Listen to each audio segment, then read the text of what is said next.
Porte-parole du PDCI qui arrive. Alors, entre les questions récurrentes de convocation de Jean-Louis Billon, qui fait donc face à une résistance, on va dire farouche de certains caciques du parti, il faut rappeler qu'il était conseillé, du moins convoqué par le conseil de discipline de celui-ci, notamment pour des accusations de troubles à l'unité du parti. Ces démarches, en tout cas, sont perçues par certains cadres comme des facteurs de division. De l'œil extérieur, en tout cas pour certains observateurs, le PDCI est en train de se fracturer. Est-il en accord avec ce point? Monsieur le porte-parole, bonsoir. Bonsoir, madame. Merci d'être avec nous. Pas de plaisir. Avec plaisir, vraiment avec plaisir. Le PDCI est-il en train de se diviser pendant que les autres partis se préparent pour aller en rang serré à ce grand rendez-vous d'octobre 2025? Merci beaucoup, madame. Je pense que, avant de commencer, je voudrais vous remercier sincèrement. Vous savez, je ne suis pas quelqu'un qui a la langue de bois. Vous avez fait beaucoup, surtout lors des funérailles du président Henri Konambedi. Franchement, j'ai donc décidé, au cours de cette discussion, de vous donner la primeur d'une information. Ah ouais, donc, très bien. Bravo. Déjà, on applaudit. Quelle est cette information dont nous avons la primeur? Nous avons bouclé tout à l'heure que le président Kiam fera sa prochaine sortie à l'occasion de ses 12 mois à la tête du PDCI à Boisseau. Vous êtes les premiers à qui l'apprennent.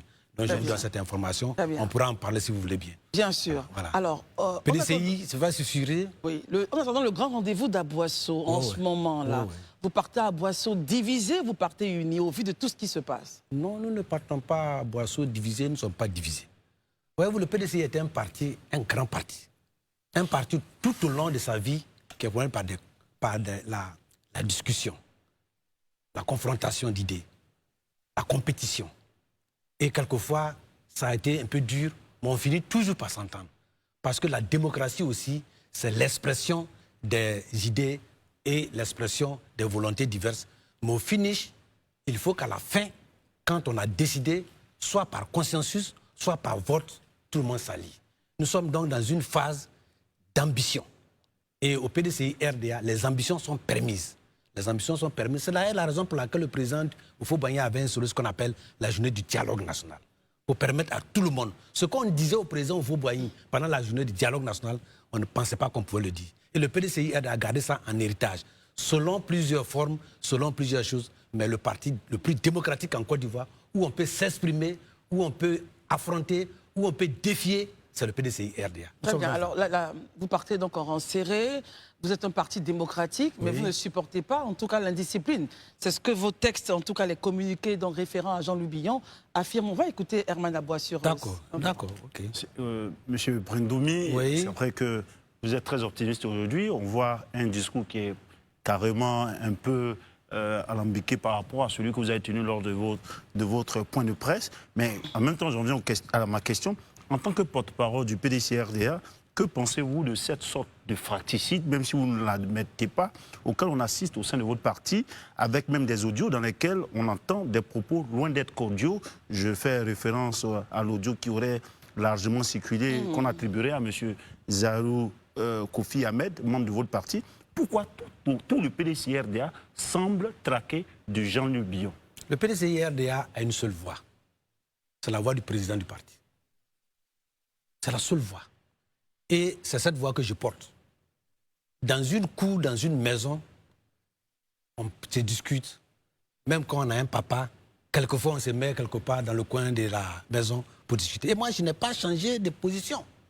J'ai dit que tout peut se dire, tout peut se faire, mais dans la discipline. Et ça, c'est la voix du président. C'est la voix de toute son organisation. Même dans l'armée, où on tire le fusil, il y a la discipline. Donc, nous disons, tout est permis. C'est quand tout est permis qu'on ne tolère pas l'indiscipline. C'est quand c'est fermé qu'on se dit, c'est parce que c'est fermé. Mais c'est permis. Chez nous, la candidature ne s'exprime pas devant sa femme seulement. Ça s'exprime partout. Que reprochez-vous à Jean-Louis Billon? Que reprochez-vous à Jean-Louis Billon? On dit à M. Jean-Louis Billon que ses ambitions sont légitimes, mais dans le cadre des règles du parti. Nous sommes aujourd'hui, on ne peut pas aller s'admettre quelque part et puis faire des invectives à son chef. Ça, je pense que dans toute société, c'est comme ça. En référence à ce qu'il aurait dit que le PDC serait un parti devenu mal géré, le président ne fait rien. Vous voyez, c'est quand même, pour les jeunes gens, nous sommes d'une certaine génération. Nous devons céder le pouvoir à Genève. Et nous devons leur donner les règles de bienséance. Et les règles de bienséance, madame, je pense que quand on a un chef, chez nous, les Akans, peut-être que c'est trop, chez nous, on appelle ça la chaise. C'est le symbole. La chaise royale. La chaise royale, c'est le symbole. Là, c'est le parti politique. Et le parti politique aussi, c'est l'organe suprême. C'est la personne qui représente, qui a la vision, qui incarne le parti. À quand alors la Herman, on va permettre à ce que les autres... Herman, permettons aussi aux autres de poser la question, s'il vous plaît. La question, une fois, je sais plus laquelle vous avez posée maintenant. Pas de la convention. Vous avez répondu à toutes mes questions, rassurez-vous. Nous pensons que, je l'ai répété dans aucune intervention, je n'ai dit qu'il n'y aura pas de la convention. Très bien. Il y aura une convention et je suis allé plus loin pour dire qu'elle sera compétitive. Et même on peut faire des exceptions. Si telle est la situation pour que nous puissions nous entendre, les exceptions seront faites. Mais par contre, ceux qui veulent aller au-delà de la convention, malgré la convention, ceux-là, je m'excuse, ils n'ont qu'à nous laisser la paix. Ça, je l'ai dit. Question. Monsieur Brendoumi, j'espère que vous allez très bien. Je vais très bien. Ah oui, ça se voit. Oh, oui. Contrairement à Tidjane Thiam, Jean-Louis Billon a une longue expérience au sein du PDCI RDA. Oui. Il connaît les réalités locales au niveau de la Côte d'Ivoire. Ne trouvez-vous pas paradoxal qu'un parti comme le PDCI, qui valorise l'engagement militant, puisse envisager de privilégier une personnalité moins impliquée? Quand je parle de moins impliquée, n'oublions pas que M. Tidjane Thiam a fait 24 ans dehors avant de revenir en Côte d'Ivoire. Est-ce qu'il connaît les réalités du pays? Est-ce qu'aujourd'hui, M. Billon n'a-t-il pas le droit de dire qu'il veut être candidat? Et est-ce que vous n'avez pas envie de l'empêcher, justement, par votre conseil de discipline du Bélier? Non, attendez, il y a 3 choses que vous parlez. En récapitulatif, Daouda, qu'est-ce qu'on retient? Qu'est-ce qu'on retient? La première des choses. M. Tidjane Thiam n'a pas l'expérience, du terrain. Parce que la deuxième chose, M. Billon n'a pas les ambitions. Oui. La troisième chose, est-ce que quand le conseil de discipline du PDCI le convoque, n'est-ce pas une manière voilée de l'empêcher d'être candidat? Donc, ça, c'est la question. Donc on va aller point par point. Monsieur Tidjane Thiam, rappelez-vous, n'est peut-être pas le plus ancien que M. Billon dans les arcanes du PDCI. Quand le président Bédi était au pouvoir, lui était au bureau politique, ministre de la République, DG de Benet. En ce moment-là, M. Billon, peut-être plus jeune, ou autre chose, n'était pas dans les arcanes du parti. La preuve, il n'a pas pu avoir les 10 ans de bureau politique pour être candidat. Donc, on ne peut pas dire que quelqu'un qui... Et puis, la diaspora fait partie du dispositif militant du PDCI. La diaspora. Est-ce que vous me permettez de faire une précision sur cette question de bureau politique? Quand on sait que M. Tidjane Thiam a été obligé de se mettre à jour. Mais se mettre à jour n'est pas... Quand on est au bureau politique, tant qu'on n'est pas exclu, on est au bureau politique. Mais il n'était pas là. Mais il n'est pas là. On ne va pas faire un débat. Quand on est à l'extérieur, quand on est ambassadeur, quand on a un travail à l'extérieur, on a aujourd'hui, une des plus grandes bases du PDCI, c'est la diaspora. Et c'est mieux que même quelqu'un de la diaspora puisse venir vers sa loge. Ça montre que où qu'on soit et quel que soit ce qu'on fait, quand on a du mérite, on peut te faire appel. Alors, discriminer par rapport à la diaspora, est-ce que c'est ce qu'on veut dire aujourd'hui? Vous n'êtes pas en Côte d'Ivoire, vous travaillez pour la Côte d'Ivoire, vous servez la Côte d'Ivoire, et puis parce que vous avez vécu à l'extérieur, alors on vous dit non, vous êtes pénalisé. Êtes-vous en train de nous dire que Makin, c'est prudentiel, il travaille pour la Côte d'Ivoire? Daouda, s'il vous plaît, permettons que la parole tourne. Deuxième point que vous avez soulevé. S'il vous plaît, monsieur Bandou, permettez. Permettons que la parole tourne, pour que tout le monde puisse avoir le temps de poser des questions, je vous en prie. Une question, à la limite, une relance, et puis on continue, je vous en prie. Mais répondant à la question, c'est important, c'est important. Mais les Ivoiriens ne travaillent pas tous pour la fonction publique. À ce que je sache. Quand vous travaillez dans une structure, que la structure vous affecte à Washington, ou que vous affectez à Londres, alors vous n'êtes pas Ivoirien, vous ne servez pas le pays.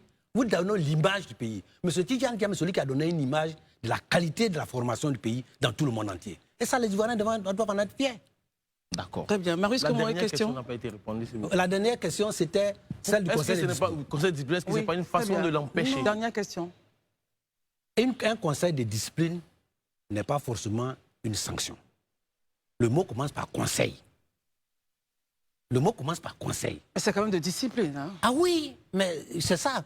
Quand nous avons notre famille, nos enfants, qu'à un moment donné, tous les enfants venaient, je vous avais. Tout le monde a un peu peur. Mais à la fin, on vous dit, voilà la voie à suivre. Si vous comprenez que vous avez un terrain en commun et que l'union et la discipline peuvent vous permettre de gagner, alors on y va. Maintenant, si vous continuez malgré tout, alors les sanctions font. Je ne peux pas présumer ce que le conseil va dire, mais le conseil de discipline n'est pas automatiquement une sanction. Pascal et ensuite Marius Comboy. Oui, monsieur le porte-parole du PDCI-RDA, bonsoir de nouveau. Bonsoir, madame. De report en demande de justificatif ou de pièces avant de se présenter, si depuis le 4 décembre, date à laquelle vous avez convoqué monsieur Jean-Louis Billon, jusqu'à une éventuelle fixation de date de convention, cette convocation n'était pas honorée. Est-ce que les textes prévoient une deadline à ces différents reports, même si justifiés, semble-t-il, par M. Jean-Louis Billon? Le Conseil des disciplines, ce n'est pas un tribunal. Ça, je peux vous le dire. Le Conseil des disciplines ne fonctionne pas comme un tribunal. Il peut donc ne pas se présenter si les raisons sont bonnes jusqu'à la convention. Écoutez, le Conseil des disciplines, tel que je connais, le PDCI est un parti de dialogue. Ce n'est pas un tribunal. Le Conseil des disciplines a pour rôle d'écouter d'abord. On ne peut pas sanctionner, on ne peut pas accuser quelqu'un sans l'avoir entendu la personne elle-même. C'est le premier objectif. Le deuxième objectif, c'est qu'on s'accorde sur ce qu'on doit faire. Est-ce que les raisons qu'il apporte, est-ce que ces raisons sont valables? Est-ce qu'on peut trouver une solution en interne? S'il émet des idées pour lesquelles il a été empêché, ce que je ne crois pas, alors on trouvera une solution. Mais le parti, M. Jean-Louis Billon, vous savez, quand on parle d'une personne, il faut savoir dissocier la personne et le rôle. En tant qu'individu, il n'y a pas de problème. Mais là, il est un militant. Un militant, il y a des règles de fonctionnement du parti. Où on est militant, on respecte. Où on n'est pas militant, et ce que je l'ai dit, en ce moment-là, on va ailleurs. Mais les règles sont claires. Il y a des organes qui sont là. Il y a des structures qui sont là. Si vous avez un problème, vous les saisissez. Il y a le Conseil des sages. Je peux vous même dire que, de manière ad hoc, il y a un certain nombre de doyens qui l'ont rencontré. Il y a un certain nombre qui l'ont rencontré plusieurs fois. Et donc, on essaie de faire comprendre que vous êtes... Au départ, on a dit quoi? On a dit, les gens ne veulent pas qu'il y ait la convention. Que c'est une convention d'investiture. Alors, les textes disent que c'est une convention d'investiture. On dit le candidat du parti est désigné à la convention qui finit le programme, mais cette convention s'appelle la convention d'investiture. Donc, ce n'est pas parce qu'on appelle ça convention d'investiture que c'est fermé. Et moi, je suis parti par 3 fois pour dire qu'il y aura une convention, elle sera compétitive. Alors, je ne comprends plus donc pourquoi il y a ce truc. Alors, on attend, et puis on va à la convention, on prépare. Et la convention, il y a des membres, il y a des éléments qui constituent la convention. Vous pouvez aller les aborder. Mais le parti dit, on ouvre une campagne, après le bureau politique, pour appeler la candidature, on fait la campagne. Est-ce qu'aujourd'hui, dans ce pays-là, nous, on peut se dire, on commence à faire la campagne officielle, elle s'ouvre et elle se ferme, n'est-ce pas? C'est comme chez nous, on va se faire s'ouvrir. Donc, moi, je ne vois même pas de problème. Pour le PDCI-RDA, pour le président Thiam, il n'y a pas de problème Billon. Il y a le problème du PDCI qui veut organiser sa convention, qui veut aller gagner les élections. Voilà. Très bien. Marius Comboy. Monsieur le porte-parole, tantôt vous parliez donc d'indiscipline, en appelant donc de tous vos voeux l'instauration... C'est une question de discipline, il n'y a pas de question d'indiscipline. C'est une question d'indiscipline, peu importe. L'essentiel, c'est que le mot indiscipline a été lâché. Ce qui sous-entend qu'au PDCI, on ne fait que allusion à la discipline pour les présidentielles de 2025. Avez-vous souvenance qu'au PDCI, l'indiscipline a toujours caractérisé à certains moments, certains des cadres de ce parti, dont le secrétaire exécutif actuel, M. Emou Sylvestre, qui par 2 fois s'était opposé au choix donc, du parti en se présentant donc candidat contre Mme Feu à Kangui, à Port-Boué, à la communale. Alors, a-t-il été envoyé en conseil de discipline? Il n'y a pas eu de primaire. Mais a-t-il été envoyé en conseil de discipline à cette époque? Mais il a été sanctionné. Ben non. Il a été sanctionné. Permettez qu'il réponde aux questions. Il a été sanctionné. Il a été sanctionné. Et vous vous rappelez aussi que, tout dernièrement, quand on devait aller à Cocody, dans certains endroits, ils ont été sanctionnés. Mais après, on est revenu à la clémence. Vous avez laissé tomber? Non, on a laissé à la clémence. Le PDCI est une famille. Il faut que tu saches que ce que tu as fait n'est pas bon. Et à un moment donné, on te fait appel. C'est ce qu'on demande. Voilà. Et d'ailleurs, on ne les a pas exclus. Hein. On n'a pas pris de blâme, rien. Voilà, on les a suspendus seulement. Et puis après, donc, ça n'a aucun effet sur leur carrière politique au PDCI-RDA. Très bien. Herman? À la où on va, est-ce qu'aujourd'hui, le PDCI-RDA pourrait s'inspirer du PASTEF du Sénégal, c'est-à-dire que Thiam, qui serait peut-être pas candidat, finalement, par la Constitution, je n'en sais rien, je fais juste une analyse. Est-ce que, en ce moment-là, Jean-Louis Billon pourrait être le plan de substitution. C'est une question que... Enfin, la question, juste pour voir si on peut s'inspirer, PDCRDA a la capacité de s'inspirer du cas PASTEF. Non, vous voyez, vous, les Ivoiriens, on a un faire éducatif. Il faut expliquer les choses telles qu'elles sont. Allez-y. Nous ne sommes pas dans le cas du PASTEF. Nous sommes dans un cas du PDCI-RDA. Et le PDCI-RDA, c'est un parti qui est organisé, qui a ses règles, qu'il faut les appliquer. Monsieur Ousmane Sonko et eux ne se sont pas bataillés. Voyez-vous? Donc, et Diomaye Faye. Et Diomaye Faye ne se sont pas bataillés. Ils n'ont pas dit si tu vas, etc. Et puis, nous n'avons pas ce problème. Le PDCI-RDA a un candidat qui remplit toutes les conditions pour aller aux élections. Donc ça, ce n'est pas un problème. Souvent, j'entends les gens, mais qui ne veulent pas être candidat. Mais son remplissait aussi les conditions. Mais c'est la violence. C'est la violence. Vous voulez qu'on aille en violence? de dire quelque chose quand même. Il dit le PDCI-RDA a un candidat qui va aller aux élections. Oui, le PDCI-RDA, pour nous, jusqu'à ce que la convention, les gens, quelqu'un qui a eu 96% du même électorat. À moins d'un an, ça peut s'éroder, mais pas jusqu'à moins de 50%. Donc il y aura une convention bientôt. Ah oui, il y aura une convention. Donc, pour nous, voyez-vous, c'est comme le premier de la classe, sauf s'il est malade. En général, il est toujours premier ou deuxième. Est-ce que vous ne fermez pas la porte à l'expression démocratique en disant qu'ayant eu 96% des voix pour être élu président, ce serait par extraordinaire qu'un autre candidat émerge? Non, je n'ai pas dit que, mais je dis qu'il perde l'élection.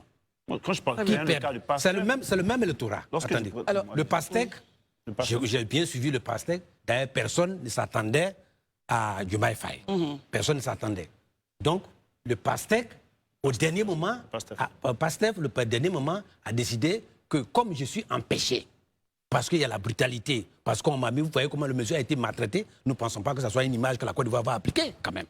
Donc, pour ce que je sais de notre pays, on ne va pas aller aujourd'hui attraper des gens parce qu'il est candidat, etc. Aujourd'hui, tous ceux qui ont fait ça, y compris les juges, ont des problèmes. D'ailleurs, ça doit nous servir de leçon. Essayons de revenir en Côte d'Ivoire. Voilà. Donc, on est en Côte d'Ivoire, on est au PDCI-RDA, on a les tests, et je peux vous garantir que tous ceux qui veulent être candidats à la Convention seront candidats. Et je peux vous dire, pour l'électorat que j'ai, l'électorat ne change pas. Si l'électorat changeait, c'est un électorat ciblé. Donc, c'est le même électorat qui ont mis quelqu'un à la tête. En moins d'un an. Donc vous supposez que le même électorat, évidemment, ne va pas se dédire jusqu'à moins de 50%. Daouda? C'est ce que je veux dire. M. Bredoumi, j'ai deux questions, malheureusement, que je vais vous poser concernant l'électorat. Voilà. Tout à l'heure, vous avez dit que l'électorat ne va pas s'éroder. Oui, oui. Mais selon certains observateurs, au sein du PDCI, lors du congrès électif de M. Tidiane Thiam, il devait avoir 12 000 délégués. Non, pas 12 000. Laissez-moi aller au bout. 7 000. Il termine et puis vous répondez. Il devait avoir 12 000 délégués et sur le terrain, finalement, on a eu autour de 4 000 délégués qui ont voté. Ceux qui n'ont pas voté, où sont-ils? Pour qui roulent-ils? Ça, c'est la première question. D'accord. La deuxième question, je souhaiterais qu'on revienne sur l'article 90 de vos statuts et règlements qui disent que, notamment, que tout manquement des militants à leurs obligations est sanctionné par des mesures disciplinaires et sont considérés comme faute les avertissements, les blâmes, les suspensions temporaires et définitives. Voilà. Or, dans vos propos, il y a comme une forme d'incohérence, M. Bredoumi. Vous dites que non, on l'a convoqué, non, ce n'est pas pour le sanctionner. Or, quand je regarde l'article 90 du Conseil de discipline, c'est pour des fautes lourdes. Or, la faute dont vous parlez tout à l'heure, vous dites clairement qu'il a, j'ai envie de dire, insulté le président, il a invectivé le président. Ce sont des fautes lourdes. Donc, quelque part, est-ce que ce n'est pas une façon de le sanctionner, de l'empêcher d'aller à la Convention pour ne pas qu'il soit candidat au présidentiel? Dans ce moment-là, pourquoi on appelle un conseil de discipline si on doit le sanctionner avant? Je vous ai dit que ce n'est pas un tribunal. Je vous ai dit que nous sommes dans un parti politique. D'ailleurs, nous, on s'étonne d'ailleurs qu'il y ait autant de bruit autour. Parce que dans un parti politique, il y a beaucoup de choses. D'ailleurs, quand on a fait les convocations, au niveau du PDCI, on n'a même pas parlé ça dans la presse. Vous ne m'avez jamais entendu parler des conseils de discipline. On s'étonne d'ailleurs que certains diffusent. Et ça, c'est une façon aussi d'appeler les uns et les autres que le parti politique, c'est une famille. Si on vous appelle M. Daouda, avant de venir, vous prenez une trompette, vous dites à toute la ville, ce n'est pas une façon de vous honorer vous-même. Donc je pense que ce problème ne devrait même pas être sur la place publique. Voyez-vous? Donc je pense que moi, je dis, ce n'est pas un tribunal. Et on vous écoute. Et si on vous écoute, si vous avez raison, on dit, bon, vous avez raison, Mais Si vous voilà n'avez pas raison, on vous sanctionne. on peut vous verbaliser, on peut vous dire, n'allons pas, et puis on avance. La sanction, ce n'est pas forcément celle qui est écrite. Il y a des gens même qui ont été convoqués pour les élections 2023, mais qui n'ont pas eu les suspensions. Parce qu'ils ont estimé des conditions que les gens estimaient que c'était plus ou moins... mais l'article 92, l'article 92 s'applique quand vous êtes en faute. Mais pour le moment, nul n'est fautif, sauf si on le démontre autrement. D'accord. Tant qu'on n'aura pas le conseil de discipline, on ne pourra pas donc déterminer... mais la première Moi, je peux chose, vous dire une chose. Nous sommes quand même des gens qui ont traversé plusieurs systèmes. Et nous avons pour mission, pour objectif, d'aller dans l'union. Si tant est que chacun veut mettre un peu de loin, et ça, vous serez surpris des résultats. Très bien. Écoutons Pascal, et puis... Oui, un petit commentaire. Moi, je rebondis sur les mots forts qu'emploie M. Brédoumi. Il parle d'union, il parle de famille, il parle de ne pas sanctionner, d'écoute, notamment. Et aujourd'hui, il dit que ça aurait dû se régler en interne. Pourquoi passer par le conseil de discipline, alors qu'on aurait pu tout simplement demander à ce militant, qui n'est tout de même pas un militant comme les autres, il faut au moins le lui reconnaître, de choisir de l'écouter sans passer par une convocation du conseil de discipline. Ça aussi, c'était possible. C'est une remarque. Et ma question, c'est à quand une rencontre Tidiane Thiam, Jean-Louis Billon, mano à mano, sans intermédiaire, sans conseil de discipline, pour se parler? Est-ce au programme? Madame, vous savez, dans un parti politique, c'est comme dans un foyer, à certains points. Moi, je vous ai dit tout à l'heure qu'il y a eu 10 membres, des doyens, qui soient à la manœuvre depuis un moment donné. Donc, ce n'est pas une affaire de dire que, bon, on ne va pas le conseil de discipline. Donc, on a le comité ad hoc avec ces membres-là et le conseil de discipline à côté. Il y a 10 personnes, moi, je les connais toutes. D'ailleurs, je ne sais même pas qui a dit certains noms. Parce que tout ça, là, on a voulu que ça se gère dans vraiment la stricte direction. C'était l'esprit. À ces réunions, on laissait même les téléphones pour ne pas qu'il y ait les choses, enregistrement, quoi. Mais malheureusement, il y a certaines personnes qui sont dedans qui se plaisent à mettre ça sur la place. C'est ça qui est un peu déplorable. Donc, le conseil de discipline qui écoute, s'auto-saisit. Il a dit, mais cette affaire-là, il faut que nous, quand même, à un moment donné, on va parler de ça pourri, il faut qu'on écoute les uns les autres et puis qu'on puisse régler ça. Donc, pendant ce temps, le comité ad hoc continue de faire ses manœuvres pour concilier. Mais le comité ad hoc continue de faire ses manœuvres. Et le président, j'ai expliqué lors de ma conférence de presse, vous étiez là-bas, que quand le président Thiam a été élu, voyez-vous, il était candidat contre M. Akossi Benjo, qui, pour des raisons judiciaires, n'a pas pu, contre M. Yassé, qui est allé jusqu'au bout. Mais M. Yassé est membre du secrétariat exécutif. Il a accepté, lui qui a fait la compétition, et il a tendu la main à tout le monde. Donc c'est quelqu'un qui tend la main à tout le monde. Jusqu'à présent, M. Thiam, qui est le président du parti, moi aussi son porte-parole, il ne m'a jamais dit qu'il a convoqué quelqu'un au conseil de discipline. Le conseil de discipline, qui est un organe libre, s'auto-saisit, et il ira. Et le président du parti a un pouvoir de clémence. Ah, très bien. Donc, on peut arriver à une décision assez complexe du conseil de discipline et le président Thiam, dans sa magnanimité, il va prendre donc une décision pour annuler... Je dis que je vous explique comment le parti fonctionne. Très bien. Que le président du parti a un pouvoir de clémence. La preuve, tous ceux qui ont été suspendus pour les élections de choses, on les a pratiquement gracié, on va dire. Voilà. Donc, ou bien amnistié. Marius, question? Non, mais on connaît tous comment fonctionne le PDCI. Une association, fut-elle un parti politique comme le PDCI-RDA. Oui. Alors, à dire vrai, au PDCI-RDA, vous n'avez pas que le conseil de discipline, vous avez le conseil des sages, vous avez les bureaux politiques. Oui. Le bureau politique ne s'est jamais réuni depuis plus d'1 an. Non, le bureau politique, c'est pas... Depuis l'avènement de M. Thiam, en tout cas, le bureau politique ne s'est jamais réuni. Pourtant, c'est une instance importante de décision. La politique, c'est la saine appréciation des réalités du moment. M. Thiam a été élu, il avait pendant 1 an et 9 mois la gestion des funérailles du président Bédié. 1 an et 9 mois sans bureau politique. Attendez, il avait... Marius, permettez à l'invité de répondre, je vous prie. Il était en train de gérer les funérailles du président Bédié. Vous ne vous rappelez pas que le président Bédié est mort le 1er août et qu'on l'a enterré en 2023, qu'on l'a enterré en 2024? C'est quand même quelque chose de sérieux. À ce moment-là, on va aller convoquer un bureau politique. Après les funérailles du président Bédié, on allait finir. On était automatiquement en train de préparer la liste électorale, qui était quelque chose d'important. Actuellement, on a mis des comités pour actualiser notre programme. On avait fait 44 000 milliards en 2020, on n'est pas allé aux élections, mais il faut l'actualiser. Donc, c'est ça qui est le plus important. Et quand on va à un bureau politique, les gens nous disent, mais où est votre programme? Où est votre chose? Qu'est-ce qu'on va décider? Il faut venir avec de la matière. Donc il y a un plan qui est prévu. Il y a un plan prévu. Et je vous dis que la convention ne peut pas se tenir sans qu'il y ait un bureau politique, puisque c'est exigé. Et ça, c'est tout. Et ça sera tout ça va se faire en 2025. Parce que vous ne jouez pas la montre alors. S'il vous plaît, permettons que la parole soit partagée. Messieurs, c'est là, je vais vous dire une chose. Permettez-moi. Le PDCI-RDA n'a jamais été aussi en action pour le pouvoir qu'avec le président Thiam. Ça, je vous le dis. Il est arrivé, il a fini. Il y a eu le recensement. Il a fait les tournées. Et vous voyez-vous qu'aujourd'hui, nous sommes le lead des idées. Quand nous donnons une idée, quand le président Thiam donne une idée, ça fait débat. Quand on a parlé de 4 millions de bases à récupérer, ça fait des débats. IDH. On a les IDH. Quand on a parlé des IDH, ça fait... À Boisseau, il va lancer une autre idée, vous allez voir. Donc on a aujourd'hui l'homme qui joue et les autres applaudissent et les journalistes commentent. Marius, une relance et puis on passe à Herman. J'ai entendu tout à l'heure, vous avez parlé de 44 000 milliards relativement à l'élaboration de votre budget. C'était en 2020. Oui, est-ce à dire que si vous devrez l'actualiser, certainement ça va grimper. Et si ça grimpe, même si vous restez sur les 44 milliards, les 44 000 milliards... Sur 5 ans. Sur 5 ans, oui, bien sûr. Oui. Mais vous allez aller les chercher où? Bien entendu, dans la poche et les porte-monnaies des Ivoiriens. Non, là où nous payons déjà 15 000 milliards pour le régime actuel. Quand le président Bédier l'avait fait ça en 2020, on peut faire un bilan, on peut faire un budget plus bas comme plus haut. En fonction qui sera plus bas ou plus haut, je viendrai vous expliquer. Très bien, Herman. En question, selon un confrère... Maintenant qu'on est 35 000 milliards de dettes. Selon un confrère en ligne que je vais citer, Enquête Média, le porte-parole du président Thiam, Mac Arthur Goliti, a été évincé suite à des dissensions aux allures d'influence du parti et, le porte-parole du président Thiam et celle de la famille biologique, Mac Goliti.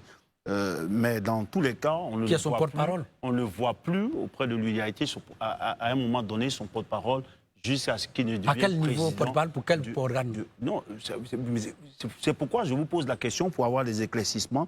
Est-ce que dans ce passé récent, il arborait quand même la casquette, dans un passé récent, il arborait quand même la casquette de porte-parole de M. Tidjane Thiam? Qu'en est-il en réalité? Est-ce que les faits sont avérés? Et quelle lecture vous faites de cela? Il ne faut pas mélanger les choses. M. Tidjane Thiam, je parle de lui ici en tant que président du PDCI-RDA. Et jusqu'à ce que je sache, il ne m'a pas encore limogé de mon porte de porte-parole. C'est ça. Donc vraiment, je ne sais pas s'il y a eu un autre porte-parole. Avant qu'il ne soit président, il avait des gens avec qui il travaillait. Est-ce que ceux-là... Mais est-ce qu'il ne travaille pas dans le cadre d'un président de parti? Comment voulez-vous qu'il est quelque part ailleurs, il vient président de parti? Aujourd'hui, là, il a besoin des gens qui connaissent le parti, qui peuvent communiquer du parti, qui peuvent parler du parti, du développement de la Côte d'Ivoire, qui affrontent. Moi, je suis là pour affronter mes adversaires. Mais si lui n'a pas ce profil-là, voulez-vous accuser M. Thiam parce qu'il n'a pas ce profil? Donc les raisons, c'est parce que ces personnalités-là n'avaient pas de personnes qui maîtrisaient le parti. C'est des choses, si moi quand je suis dans mon village, en tant que chef de famille, j'ai un porte-parole. Quand j'arrive là-bas, je ne parle pas parce que je suis chef. Mais je ne vais pas venir au PDCI à mon chef d'accord. Alors, Marius n'est pas la parole. Vous avez donné les raisons. Non, je ne le connais même pas. Permettons... Daouda. Monsieur Bredoumi, moi, je voulais qu'on parle de la situation sociopolitique. Voilà. Parce que pour moi, je veux dire aujourd'hui, quel est l'état des lieux? On est à 11 mois des élections. Oui. Quels sont vos défis pour 2025? Merci pour cette question. Cela est la raison pour laquelle nous avons choisi M. le président Tidjane Thiam. On lui a dit, va nous chercher le pouvoir. Pour chercher le pouvoir, il faut que d'abord on fasse un diagnostic.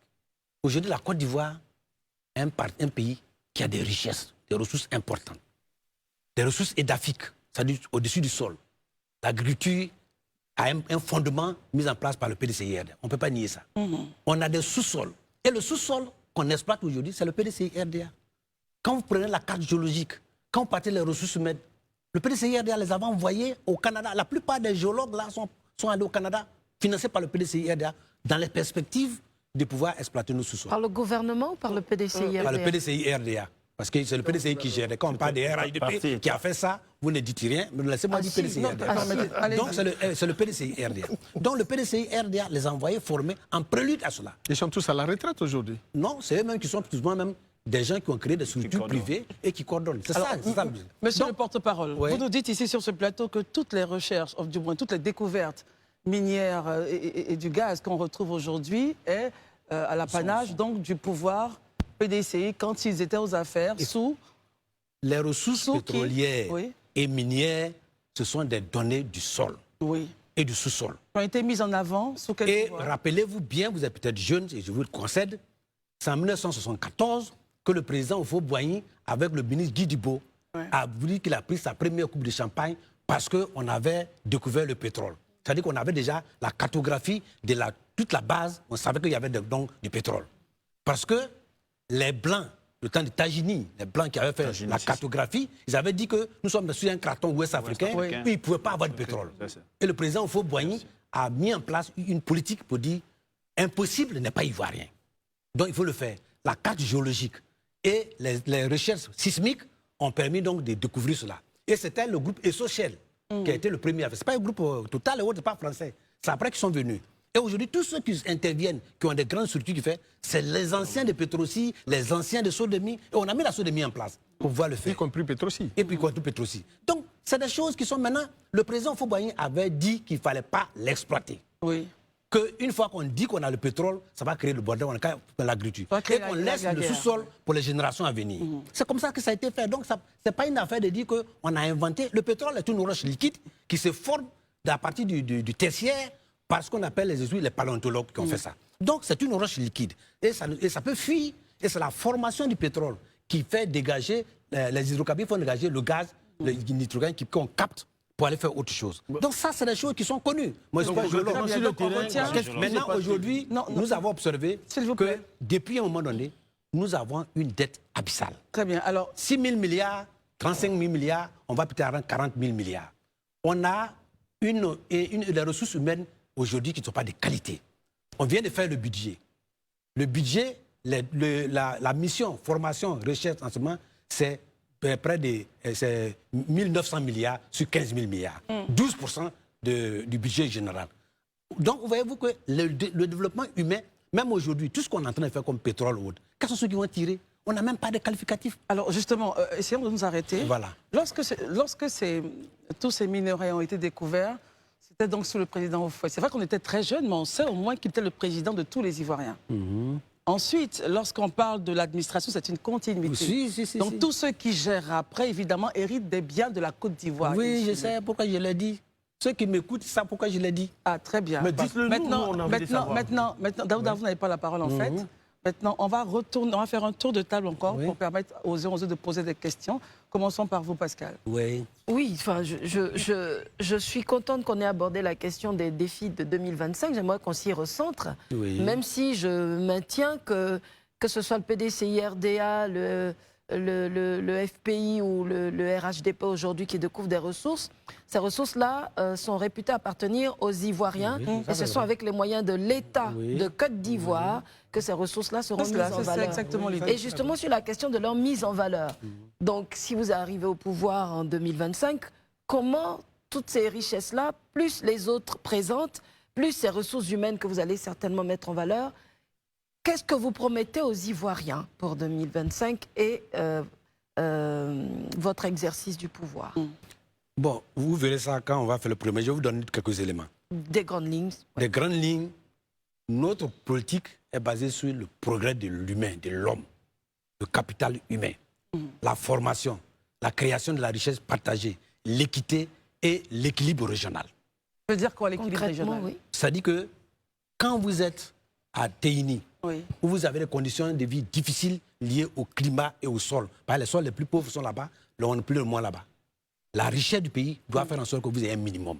C'est l'équilibre, c'est l'équité. C'est ce qu'on a fait en finançant le développement de la zone de savane, du centre-nord, par les ressources du sud, le café, le cacao, le bois et autres. C'est ce qu'on doit faire. Donc, c'est ce qu'on appelle le développement de l'équité. Aujourd'hui, on a à peu près 5 à 10%, 5% de la richesse qui est partagée par une minorité. Et les Ivoiriens sont pauvres. Aujourd'hui, moi, je vous dis, on est toujours à 39% de pauvreté. Personne ne m'a dit où ils ont trouvé les sources de 37,7%. Moi, je n'ai pas de source. Donc, pour le moment, la seule source qu'on a, les enquêtes de ménage, c'est 39%. 4 Ivoiriens sur 10 vivent au-dessus du seuil de la pauvreté. Il faut donc faire en sorte que les Ivoiriens puissent faire. Et il y a trois choses qui impactent les Ivoiriens. La nourriture, le transport et le logement. vous-même, vous savez bien ici. Selon les zones, il faut que les Ivoiriens puissent se loger correctement, soit en voyant les moyens de payer, de louer une maison, soit de construire une maison. Ils puissent manger correctement, se soigner et se déplacer. Et ce sont ces facteurs-là qui constituent l'indice du développement humain. Dernière relance, Pascal, avant de passer à Daouda. Qu'est-ce qui, à votre avis, depuis la cession du président Alassane Ouattara à la tête de ce pays, a évolué? Ce qui a évolué, c'est les infrastructures. C'est tout selon vous? Ça, moi, je reconnais ça. Et tout dernièrement... Qu'est-ce que vous pensez du programme social du gouvernement? Le programme social du gouvernement, peut-être que vous en bénéficiez. Moi, je viens de mon village, je viens de tourner. Je viens même de la région de Bentéguélé à Aude. Les gens disent que la santé est gratuite. Moi, je suis allé faire des enquêtes il y a 2 mois. Je suis allé dans certaines régions. Pour avoir, quand tu envoies ta femme à l'hôpital pour accoucher, ce n'est pas gratuit. Tu payes 30 et 50 000 francs CFA. Je défie que le monde, tout le monde. Et ça, c'est difficile. C'est extrêmement difficile. Très bien. Permettons. Donc tout ça, c'est le développement. Vous aurez la parole. Il a dit quelque chose qui n'est pas assez vrai. Oui, il termine d'abord. Sur la question des femmes qui vont à l'hôpital. Marius, il termine son point avant de prendre la parole. Oui, mais c'est des femmes enceintes. Oui, mais non, la gratuité ciblée touche uniquement et exclusivement les femmes enceintes, pas toutes les femmes. Comme on dit que ce qui est dit dans la loi, dans les textes, et la réalité est différente. Moi, je suis en train de vous dire. Moi, tout dernièrement, on a dit que les certificats de nationalité étaient gratuits. Ça, c'est clair. Mais vous êtes dans votre là, vous voulez aller. Quand vous vous déplacez pour aller à la préfecture, ou bien à la sauve de Dieu, pour aller à la justice, pour aller voir les gens, jusqu'à ce que vous finissez, ce n'est pas gratuit, mon frère. C'est de ça que nous parlons.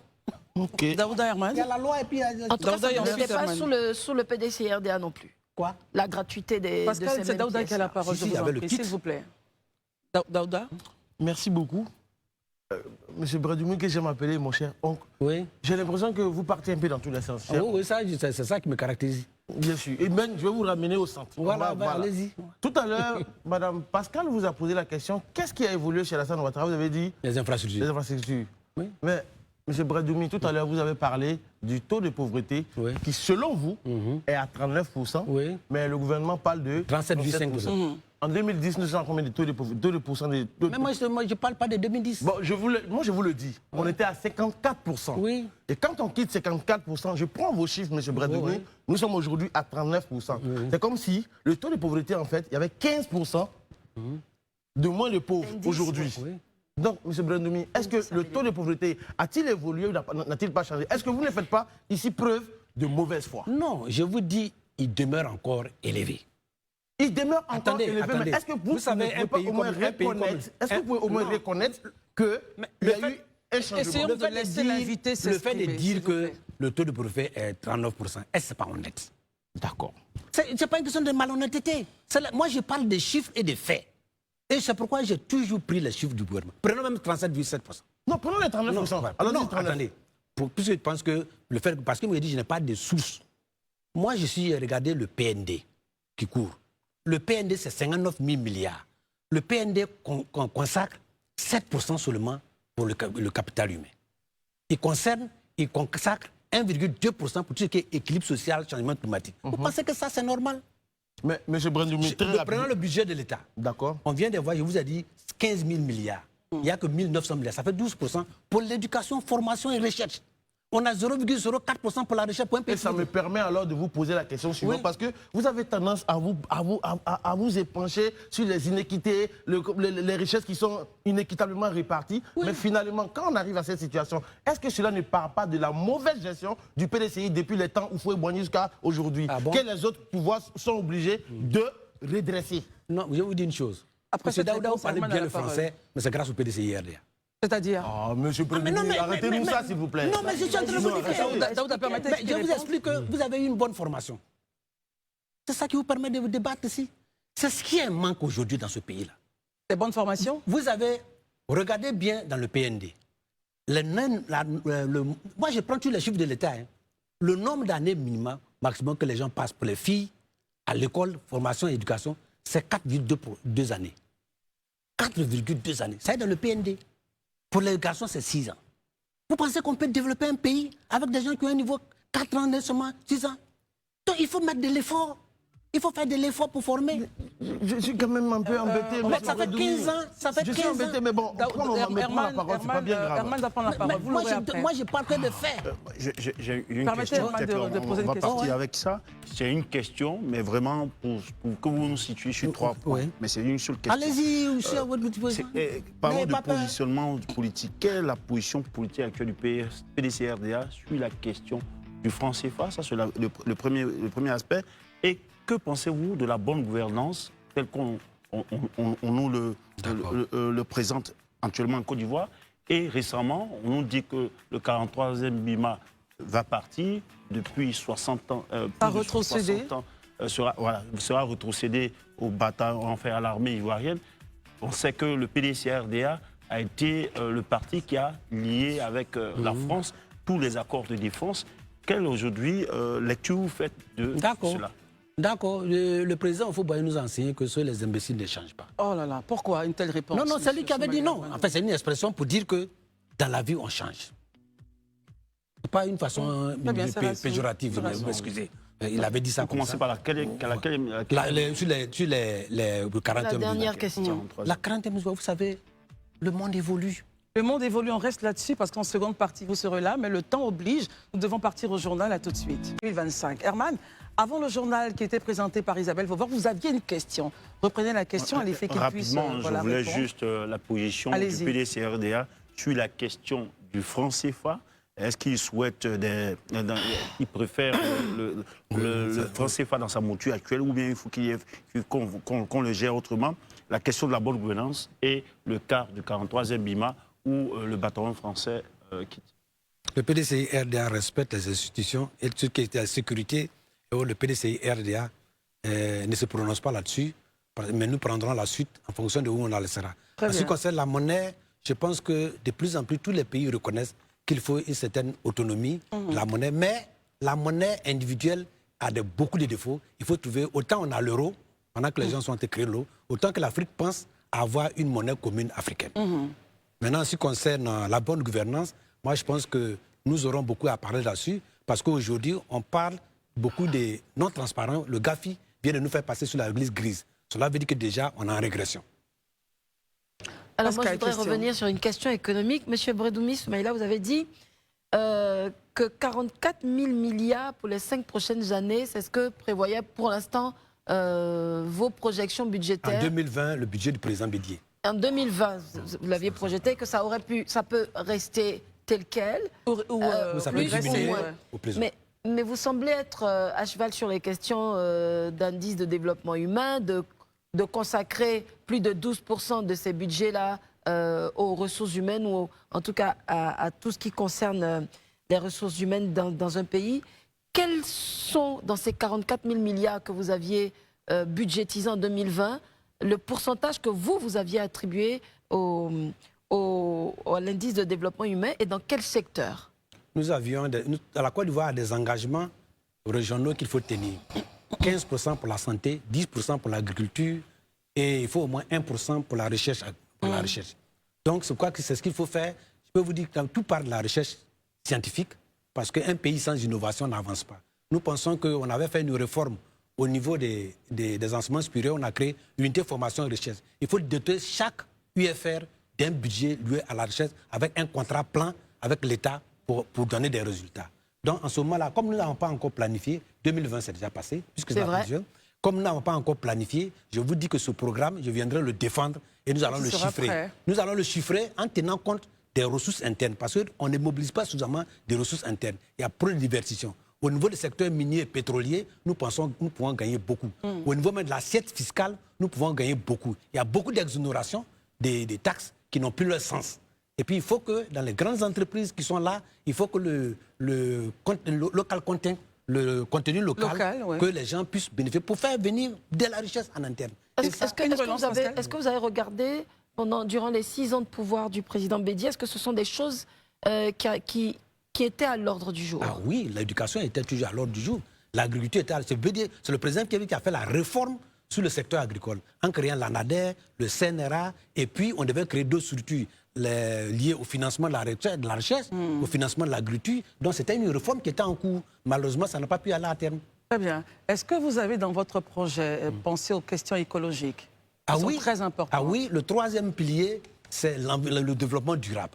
Et le développement durable du président Thiam, le développement durable, c'est tout ce qui va tenir compte de l'écologie. Rappelez-vous que le président Bédi avait été le premier à décrier l'orpaillage clandestin et on a dit qu'il était xénophobe.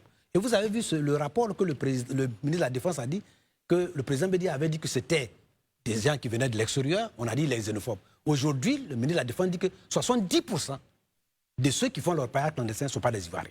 Donc il donne raison au PDCI, au président Bédi. Donc c'est un domaine important. Notre environnement est complètement saturé, perturbé, pollué, et ça donne des maladies. Il faut arrêter cela. Daouda? Vous nous avez annoncé d'entrer à l'entame de l'émission que M. Tidiane Thiam sera à Boisseau. Oui. Pour des révélations encore plus fracassantes. Oui. Donc concrètement, essayez de nous expliquer que va-t-il dire qu'il n'a pas encore dit? Un porte-parole ne dit que ce qu'on lui dit de dire. Donc qu'est-ce qu'on vous a dit de dire? On annonce que le président Thiam sera à Boisseau le 21 décembre à l'occasion de ses 1 an à la tête du PDCI RDA à la place Elengan. Il va rencontrer les militants, il va s'adresser aux militants, aux Ivoiriens et il va parler un peu de ses perspectives pour 2025. En attendant son message de fin d'année, le 31 décembre, qui va donner beaucoup plus de détails sur les plans de développement, sur les programmes et comment il va apaiser le PDCI RDA et comment on va aborder 2025 avec beaucoup plus de sérénité. Relance Daouda? Bon, allez-y. À Marius? Très bien, Marius. Alors, si nous nous en tenons donc au cadre du parti, qui envisagerait justement de voir leur président porter les couleurs du parti aux prochaines présidentielles, non, nous annonce dans les coulisses et nos informations semblent être de plus en plus concordantes que M. Tidiane Thiam n'est pas ou aurait une deuxième nationalité, la nationalité française. Or, nous savons tous qu'en Côte d'Ivoire, pour être candidat à l'élection présidentielle, il faut être exclusivement de nationalité ivoirienne. Qu'en savez-vous? Ce n'est pas une question dans les coulisses. Tout le monde sait que M. Tidiane Thiam, à un moment de sa vie, a eu la nationalité française. Ce n'est pas quelque chose qui est caché dans les coulisses. Mais la Constitution dit qu'il faut être exclusivement ivoirien au moment où vous allez déposer vos dossiers. C'est ça. Au moment où vous déposez les dossiers. Voilà. Très bien.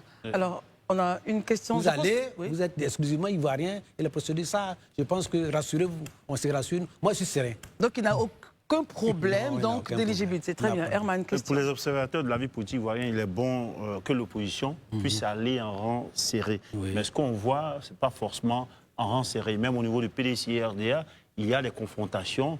Quand on prend au niveau de l'opposition de gauche, la gauche de l'opposition, on voit que le PPACI annonce un candidat, Afingé aussi qui annonce un candidat, il y a Mme Simone Évêque Gbagbo, il y a aussi, on peut dire Blé Goudé aussi en starting block avec Guillaume Soro, on pourrait le dire. Est-ce qu'aujourd'hui, l'opposition finalement pourra s'entendre pour aller de façon concertée pour aller challenger le candidat du pouvoir? Le point de vue en politique, si vous voulez qu'on vous prenne au sérieux dans la négociation, il faut d'abord exister. Donc, si vous dites que je ne suis pas candidat, vous n'avez plus le pouvoir de négociation.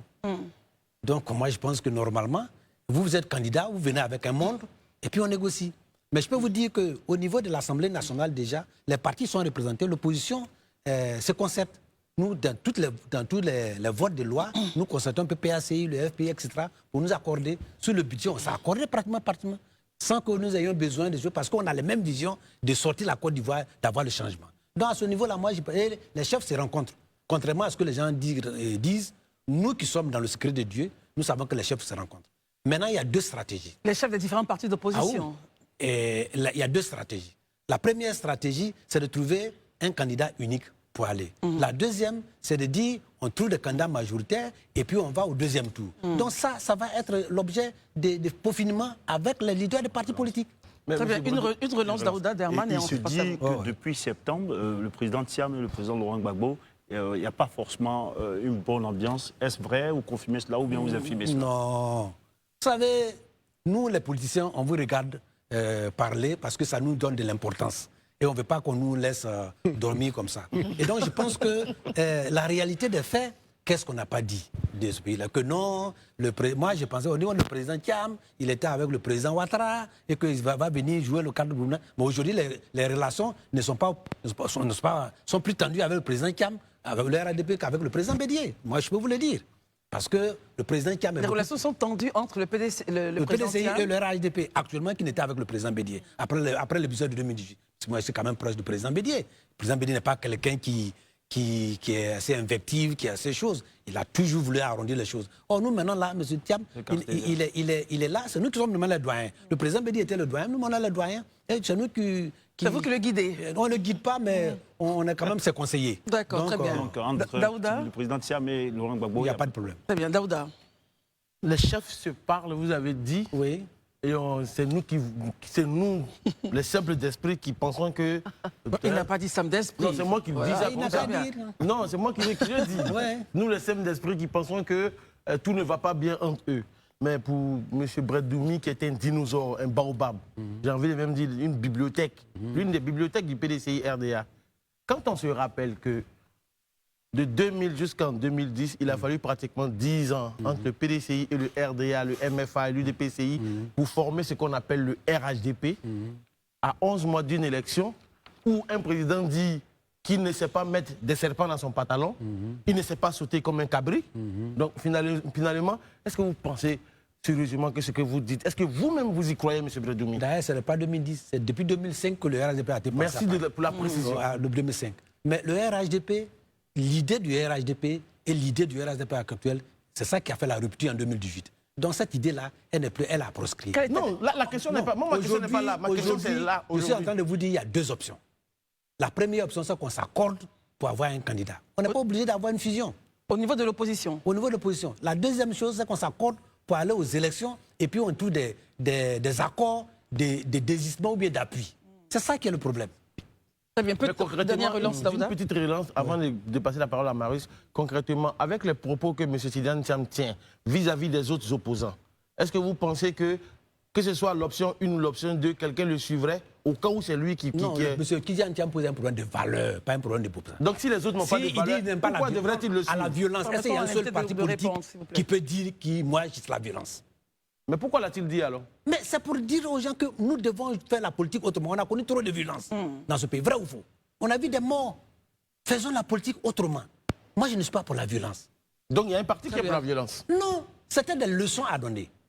Et je ne pense pas qu'un parti se soit concerné. Très bien. Ah ben si. Merci beaucoup. Merci Daouda. Écoutons Marius Komoé. Alors, sur la question du RHDP, je voudrais donc revenir sur les propos de Daouda pour dire que le PDCI RDA, rappelons-nous, est membre fondateur en tant que parti de cet organe, de ce outil politique qui a gouverné la Côte d'Ivoire dès la cession du président Ouattara au pouvoir. Vous parlez de rupture, c'est vrai, mais bien avant la rupture, ce parti a amené les Ivoiriens à croire au RHDP, le PDCI bien entendu. N'est-ce pas aujourd'hui une trahison de ce parti, le PDCI RDA, en ayant amené les Ivoiriens à aller vers le RHDP et puis après nous faire croire à l'ensemble des Ivoiriens que le RHDP est évidemment le diable qu'il faut abattre?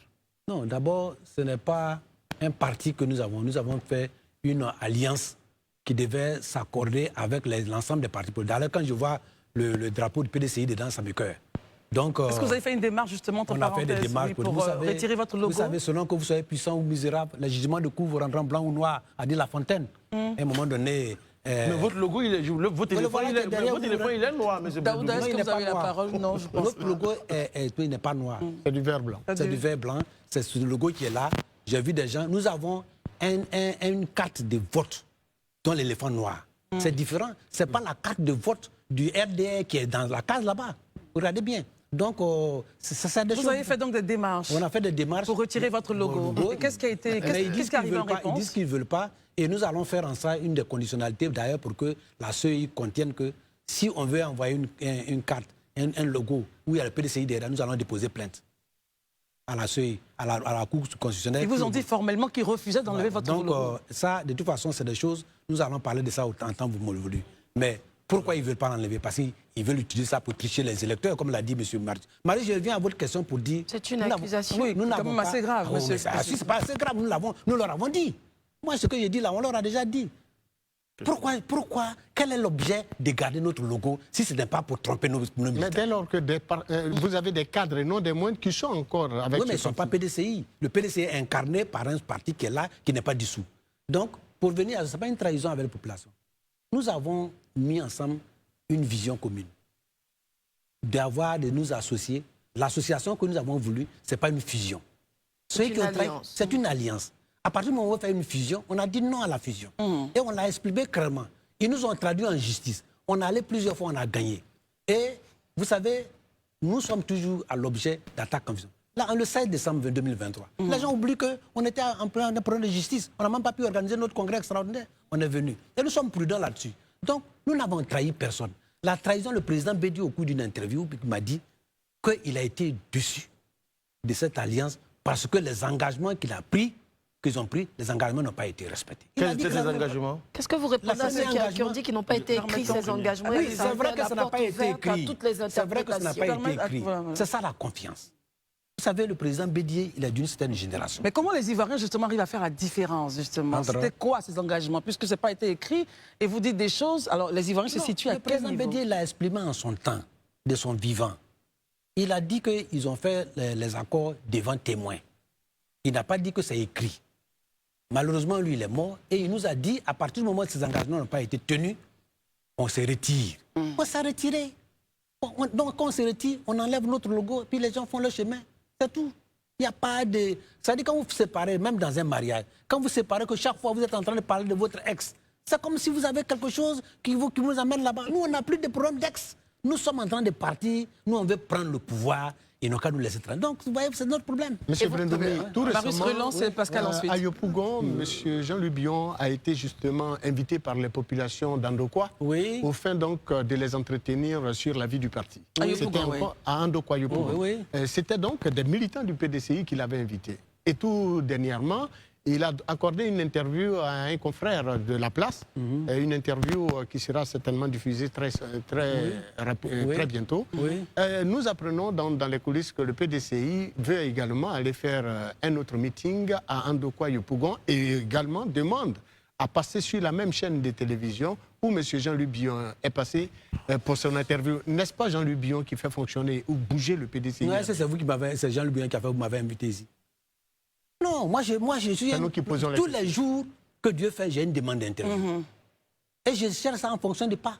Donc, au contraire, c'est le PDCI qui fait bouger le pays. Là, je peux être d'accord. Très bien. Et ce n'est pas Jean-Louis Billon qui fait. Lui, il veut rattraper son état. Jean-Louis Billon, c'est un cadre du parti. Ah oui, moi, je suis un cadre du parti. Oui. Et je suis un porte-parole. Et vous marchez tous la main dans la main pour le parti. Oui, c'est ça, mais quand il va rencontrer la population, mais il ne rencontre pas dans le cadre du PDCI-RDA. Parce que rencontrer les délégués, rencontrer les choses, il y a une demande officielle qui s'est faite. Et en ce moment-là, vous allez, vous le faites. Il peut le faire, il est délégué, il peut le faire. Il anime son truc. Mais dire qu'il va parler au nom du PDCI, ça, c'est pas... Il n'a aucune autorisation, il n'a aucun truc pour le faire. Mais il est libre en tant que citoyen de rencontrer la population. Très bien. Voilà. Alors, Soumaïla Brendoumi, alors, pour 2025, sur quoi les Ivoiriens devraient donc se peser pour dire que donnons toutes les chances à Tidiane Thiam afin qu'il devienne le président de la République? D'abord... Pour terminer. Merci beaucoup, madame, pour cette question. D'abord, les Ivoiriens aujourd'hui mangent-ils véritablement à leur faim? Pour la question aux Ivoiriens, est-ce que les Ivoiriens se soignent plus facilement? Aux Ivoiriens de répondre, est-ce qu'on a la possibilité d'avoir des emplois comme il veut pour les enfants? M. Ouattara l'avait dit également. Non, attendez, les Ivoiriens... Permettez à ce qu'ils répondent, je vous en prie. Les Ivoiriens, est-ce que les Ivoiriens, quand ils dorment, ils ont un sommeil tranquille? Nous, on dit, notre objectif, c'est de venir mettre l'homme au cœur du développement. Les richesses qui sont créées, il faut que les Ivoiriens en profitent. Il faut que les Ivoiriens bénéficient d'égal traitement. C'est ce qu'on appelle l'équité d'égal traitement. Que ceux qui en ont moins, que ceux qui en ont plus puissent les aider. Que notre environnement soit protégé pour les générations à venir. Que nos productions agricoles nous permettent de nous nourrir, de les transformer. Qu'on arrête d'exporter après 25 ans, 35 ans les matières brutes. Que les ressources nouvelles qu'on trouve, qu'on puisse le faire. Qu'il y ait la transparence, qu'il y ait moins de vol de nos ressources. Tous les mois, il y a au moins un problème de détournement. Tous les mois. Tout les mois, je viens de voir avant de venir, il y a un autre qui est sorti. Tous Et les ça mois, devient- c'est tous pas les une mois, extrapolation. Sanctionner aussi. tous les mois. Mais sanctionner ou pas, tous les mois, il y a quelque chose. Moi, je ne veux pas tomber des sanctions. Non, mais vous Sous votre parliez- magistère, il y a eu Qui parle, il y a eu des détournements. s'il Mais vous vous plaît, m'avez demandé ce que le PDCI, s'il vous laissez-moi plaît. finir. Non, Oui. on a demandé Permettons qu'est-ce à qui ce fait qu'il la parle. spécificité de Tidiane Thiam. Là, vous êtes en train de La parler spécificité de qui fait de programme, Tidiane pas Thiam, de l'homme. c'est la transparence, Oui. On reste dessus. c'est l'efficacité dans l'action, c'est l'homme au cœur de son développement, c'est l'éducation, c'est la santé, c'est la formation et c'est surtout la conservation, la gestion durable des ressources. Merci. C'est ça qu'il faut beaucoup. maintenant. Et Merci. je demande aux Ivoiriens de s'apprêter à avoir un nouveau leadership et que moi, Bredemi, je leur dis, ils n'ont qu'à faire confiance parce qu'il y a Dieu que Dieu seul. Nous sommes proches du pouvoir et en 2025, Tidiane Thiam va prendre le pouvoir. Ils n'ont qu'à venir ensemble pour qu'on puisse célébrer cette victoire.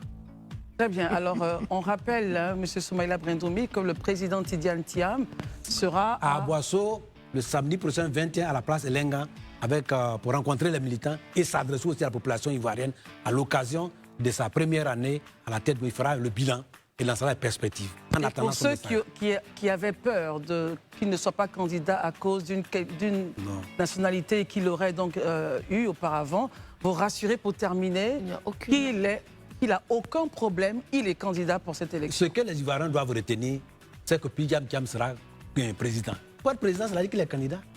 Il sera président. Il faut bien qu'il soit voté Voilà, mais d'abord. justement, Jamais qu'il soit choisi. Attendons que le Conseil Votez ainsi. constitutionnel En tout cas, s'y merci prononce. quand tu n'as pas de problème, on ne peut pas te récuser. Merci, merci Merci beaucoup. beaucoup. Merci, messieurs. Merci beaucoup, Soumaïla Brindoumi, d'être venu.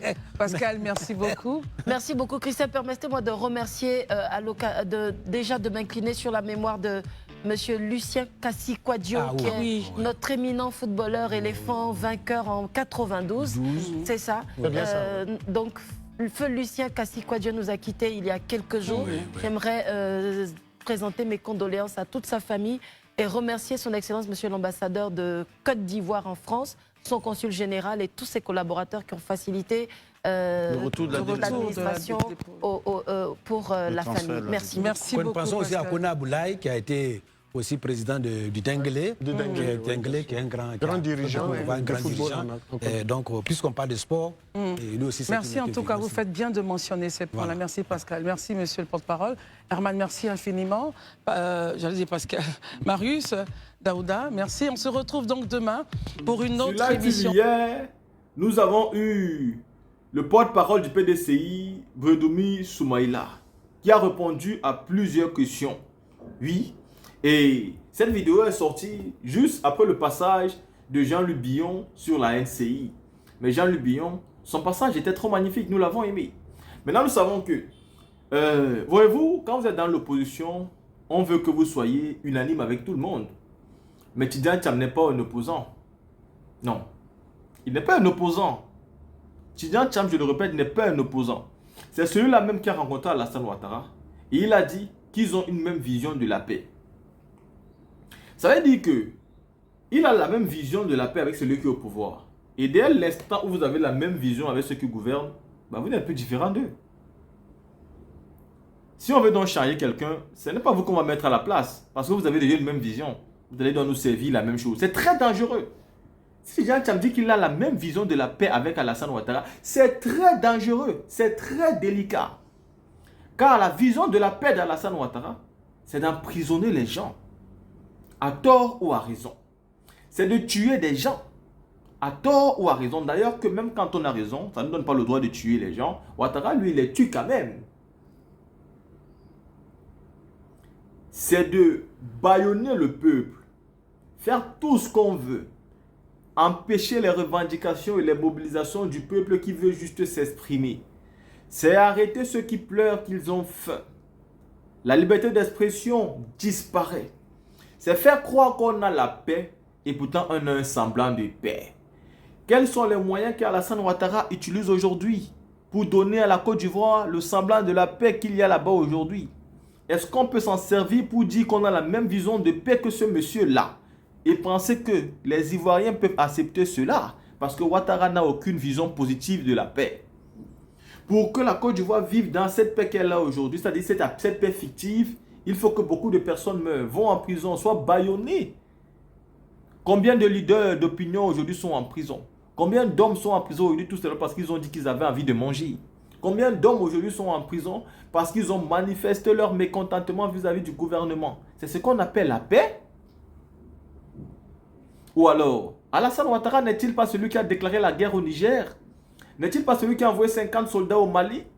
N'est-il pas celui qui a déclaré, qui a voulu un embargo au Burkina? C'est ça la vision de la paix que Tidjane Thiam a. Parce que c'est la même avec celle d'Alassane Ouattara. Et alors, quand on est face à ce genre de choses, nous sommes obligés de soutenir quelqu'un comme Jean-Louis Billon qui a une vision plus pondérée, une vision plus réaliste, pas loin de celle du président Henri Konan Bédié, que nous avons aimé au PDCI-RDA. Exactement. Jean-Louis Billon a donc le droit d'avoir le soutien des autres hommes politiques et opposants. Car Tidjane Thiam ne convainc pas. Il ne convainc pas, surtout que quand il arrive, au lieu de continuer le combat du président Bédié, on a plutôt l'impression qu'il veut tuer une deuxième fois le président Bédié. Faire comme s'il n'a jamais existé. Nous avons vu le PDCI accuser Maurice Kakou Ikawe d'être allé en prison parce qu'il se battait pour le PDCI. C'est à se demander si on l'a interdit de participer à l'élection pour devenir président du PDCI parce qu'il a lutté pour le parti politique. Et on a valorisé Tidjane Thiam qui n'a jamais rien lutté. Donc, Brédoumi Soumaïla, qui est passé sur l'RTV, je n'ai pas envie de donner trop de mots par rapport à ce qu'il a dit clairement là-bas. Mais moi, j'ai préféré revenir hier sur la sortie de Jean-Louis Billon. Parce que des personnes comme moi sont nombreuses à soutenir Jean-Louis Billon dans sa démarche. Car nous pensons qu'il est plus légitime au PDCI que Tidjane Thiam. Ça peut déplaire à qui vous voulez, mais nous pensons que Jean-Louis Billon est plus légitime que Tidjane Thiam. Tidjane Thiam n'est pas légitime. Il ne mérite pas d'être où il est. Pour moi, la place qu'il est en train d'occuper là-bas n'est pas sa place.